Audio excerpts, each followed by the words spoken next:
movie. So what Edward was seeing in his targets is this infrastructure being laid out. And then he says there was this event, this signal that went out. And it was a coordination of communication between the AI and the satellite, and then it affected everybody's consciousness on the planet. And that, to me, terrified me, because when you start looking at where this might be leading, you start looking at the development of AI, the attempts to merge our minds with AI through big companies like Google. That, Ray Kurzweil, he's a major player. He's a futurist with great, analytical results, and Elon Musk warning about this. And now we've got 5G getting ready to come online, which is going to be everywhere. And they're saying it's going to interfere with our electromagnetic signals on our own bodies, which, well, we already know what that does to us. So Edward's seeing this, basically this takeover with this AI impacting human consciousness. And we had a couple great discussions looking at that. And it's concerning, Kat. It's really concerning. It is. And we have a question in chat. And Brian has joined us. The time change got him. But okay. He was wanting to know, can anyone learn to remote view? And are you talking that Edward saw this in the future, or actually is something actively happening now? Two excellent questions. What the research coming out of SRI, and I'm not a very experienced remote viewer, but I have done my homework. And if you read the research out of SRI, the Stanford research, the people that started this program, and now you look at what the Farsight's doing. I think their website's farsight.org. Anybody can learn to remote view.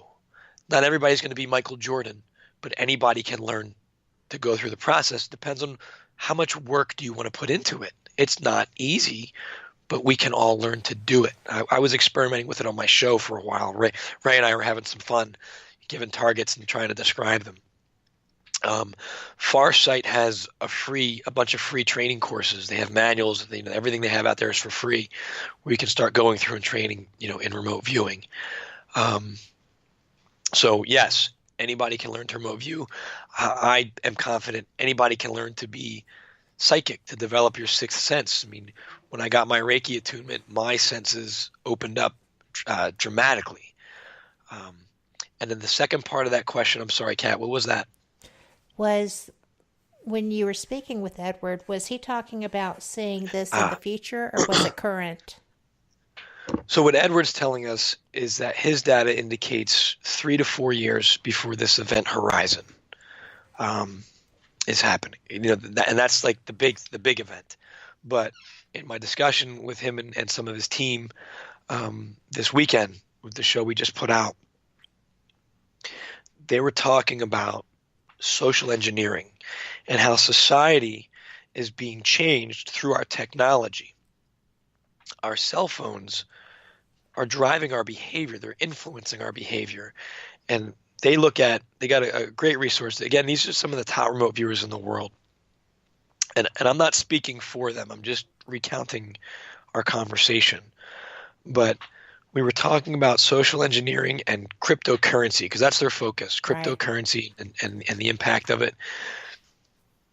We're going to even more so. Like now we're looking for likes and comments and shares, but with cryptocurrency, they're seeing you're going to get some currency for doing things right. And we talked about China, how China has these social credit systems now to drive behavior, and you get more points for who you're friends with and the good deeds that you do. And it's a way to drive the behavior of a people. So this is the buildup that we're starting to see now. David Icke talked about, how they get us addicted to the tech. First, you started with the handhelds, then they moved to the wearables, which is, your watches, your Google glasses. And then he says they're going to move to the implantables. They're putting stuff directly, the microchip, which we're starting to see in people's hands. There's people that are putting chips in their brains now. Some of it is good. Some of this tech, helps correct serious medical conditions, but some of it, when you're starting to interfere with human consciousness, I think is when we're really starting to give up control. So all these pieces, as an analyst, I look at this and I see all these pieces falling into place that could lead to the results that Edward and his team are getting with the remote viewing data. And that's what caught my attention and concerns me so much. Well, it's overwhelming, and it's just, I'm trying to form this thought. Sorry, I don't usually go dead silent. It's okay. But, when you have something that can lose a circuit, you have something that can have a burnout, and it goes amok. I mean, they were talking after the shooting in Brussels about taking robotic security into airports. Yeah. That was cleared to kill. That it Scary. was cleared to make that call. Mm-hmm. And there was such an outcry that they said, oh, no, we would never do that. Well, we won't arm our robots. Well, right. You're already talking about it, so you already have it in place that you could bring that out. I'm sure they have it. Absolutely, they have it. Yeah. They were going to bring it out. Yeah. But, Jennifer in chat said that, AI is, in her opinion, just as bad all around. They have articles out on how if the bots malfunction, they could kill their owners. So there is actually stuff happening with things of that nature that people are developing and trying to find ways to go about that. There was just an article about that. Yeah, there was just an article about this, the sex robots, because the porn industry tends to drive a lot of advancements in tech because they get so much money from people watching it. So the sex robots, they already are making them more human-like. To have, I saw one. They have like family mode, where the robot can sit there and have a conversation with your family, and then it's got adult sex mode. But the article that just came out, I don't remember who published it, said that hackers could hack into these sex robots, computer brain, and cause them to kill their owners, which is scary. Well, that's certainly not what you would be expecting. It's the opposite, I would think. But I mean, this is Blade Runner. This is Philip K. Dick's reality. Philip K. Dick, if you haven't looked into him, he was very insightful. He, in the 70s, he's the one that was talking about basically the Matrix and deja vu being a glitch in the Matrix, and they changed something and created an alternate timeline. He was in France. There's a YouTube video floating around with him talking about this, and everybody laughed at him. Will you say his name again? Philip K. Dick. He's the author behind movies like Total Recall, Blade Runner. I forget what other, a lot of big sci-fi movies that are out there, and he's part of the inspiration. They used some of his stuff in the Matrix movie as well, his deja vu comments and stuff. Well, if deja vu were to be glitches in the Matrix, then there are people that see so many of them. I mean, like repetitive, constant. Yeah, and I've heard the explanation that your mind's just registering something twice. I've heard the thought that maybe you've experienced this in a past life. I think the reality is we don't know what this reality is. I'm leaning towards. I've done a lot of research into the simulation argument, and there's some very intelligent, credible people who argue that we may be living in some kind of a simulation. Professor Ted Gates, I think he's out of the University of Maryland. Yes. He was an advisor on Obama's board. He did a conference with Neil deGrasse Tyson. He said, when studying string theory, I found computer code. And this is a direct quote, not just computer code, error-correcting code embedded in the equations we use to describe the makeup of the universe. And at the end, he said, the strangest thing for me in my life to realize is that the matrix may be an accurate representation of the world I live in. And then Nick Bostrom out of Stanford has the simulation argument. And he basically says, I don't remember all 3 points to it, but he says it's more likely than not that we're living in a simulation, and an ancestor simulation, that, a society will become, if a society becomes technologically advanced, they will eventually create ancestor simulations.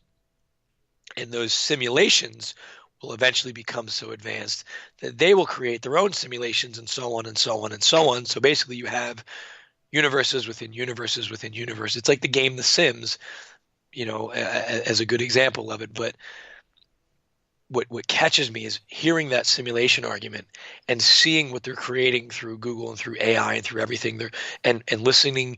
If you have a chance to listen to Ed's conversation with me, they're creating another universe.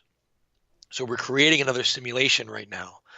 But I suspect the reason why electromagnetism allows us to communicate psychically, thought travels faster than light, things are timeless with remote viewing, you can see past, present, future, it's not an issue, is because we're in some kind of matrix reality. And that level goes up, and it goes down, and it goes left, and it goes right. It goes in all directions. Boy, is that a lot to think about. Yeah, sorry, Kat, you got me going. No. I love that you got going, because don't think I'm not going to be staying awake tonight listening to that, because you just released it. So, yeah. And for those who are listening, that is the Seiker, Seiker podcast. You can find them on Facebook. And you can also, can they listen live on sixthsensemedia.net? No, I'm not doing live shows. I mean, can they listen to the show though? I mean, is it posted on Sixth Sense Media? Sixthsensemedia.net's the best way to access our content. Everything's there. Mm-hmm. And because that is a fantastic website if you haven't been to it yet. And if you haven't, you should have been researching this show before you came here. I kid. But we are about to go to our final break.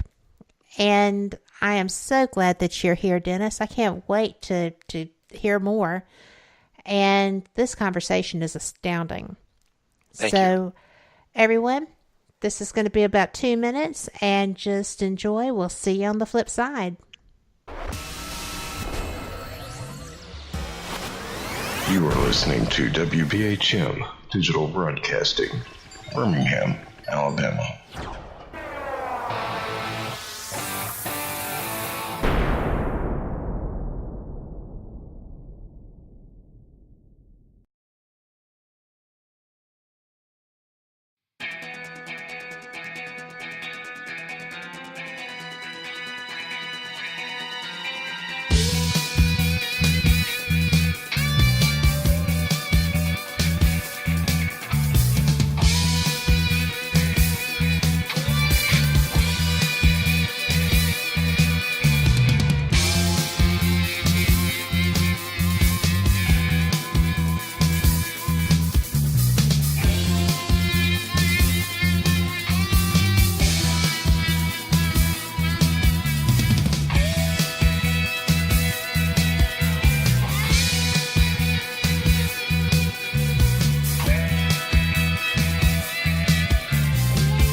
Thank you for listening to WBHM Digital Broadcasting out of Birmingham, Alabama. The time is 45 minutes after the hour.